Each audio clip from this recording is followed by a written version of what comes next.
chocolate cake is a rich, dense cake made from an aerated chocolate custard. The eggs are whipped into a foam and then stabilized with melted chocolate. Because the preparation completely omits flour, this is a popular gluten-free dessert option. To start off, preheat the oven to 325 degrees and prepare a half sheet pan with lightly sprayed parchment paper. Then, using a bain-marie, melt the butter and chocolate, being sure that the bowl doesn't come into contact with the hot water.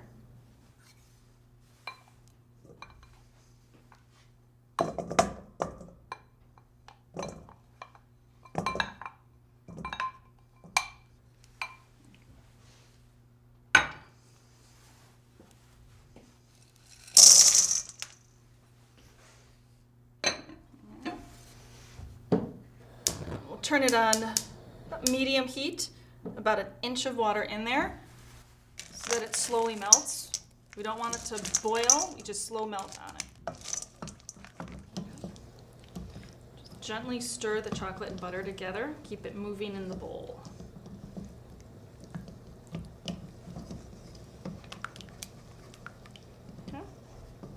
When it's almost melted, turn off the heat and allow it to rest and cool down.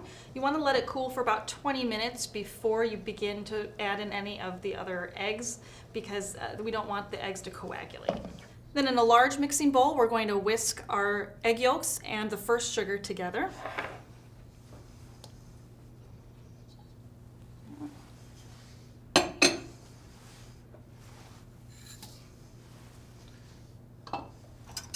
We're just going to whisk them until they're combined and there's no visible streaks of eggs, but we don't need to overdo it.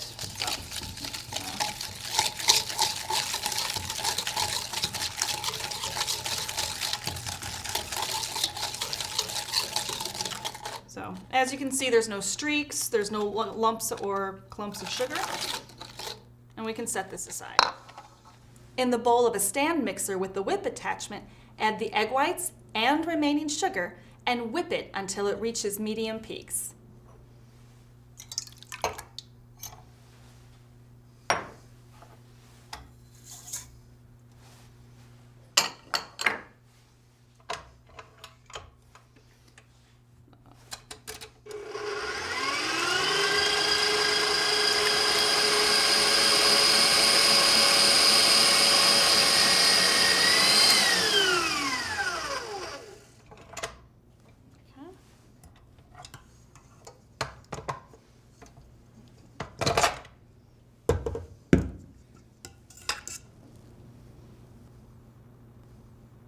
So now we're going to fold our chocolate and butter mixture into our egg yolk and sugar mixture until it's fully incorporated.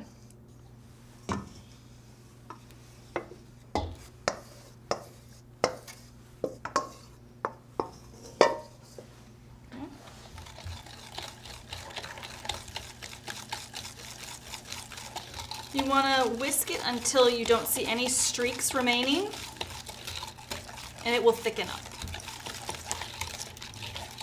Be sure to go around the sides of the bowl. Also make sure you're hitting the center of the bowl as well so nothing is kind of stuck on the bottom. The last thing we'll do is gently fold in the meringue into the chocolate, butter, and egg yolk mixture. We'll do this in thirds, just a little bit at a time, making sure that it's fully incorporated before we add any more. Make sure you're stirring very gently with this around the sides of the bowl, up and over with your spatula.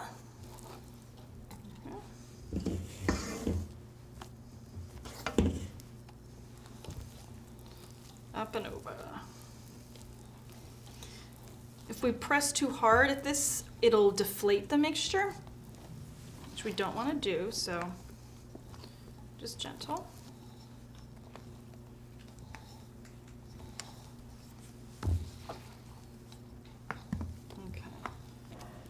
Now your cake batter is ready to be put into your prepared half sheet pan. You want to make sure it's lined with parchment paper so that it doesn't stick, and then we'll lightly spray the top. Make sure you also get the rims of the sheet pan as well. And you'll just want to just gently spoon it onto the sheet pan. Doesn't have to be perfect yet. Then using an offset spatula, we're going to spread the cake batter evenly to all 4 corners of this sheet pan. Light pressure, we don't want to deflate the mixture. We just want to make sure that it's uniform in the sheet pan. Okay.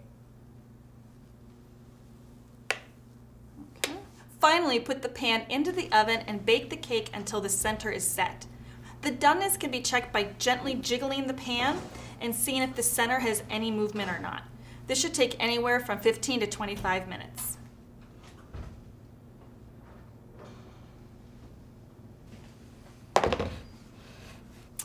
Flourless chocolate cake can be refrigerated overnight or frozen for up to 1 month. To easily slice the cake, run a knife under hot water, dry it, and cut while the knife is still warm. This will make the cuts smooth and visually pleasing.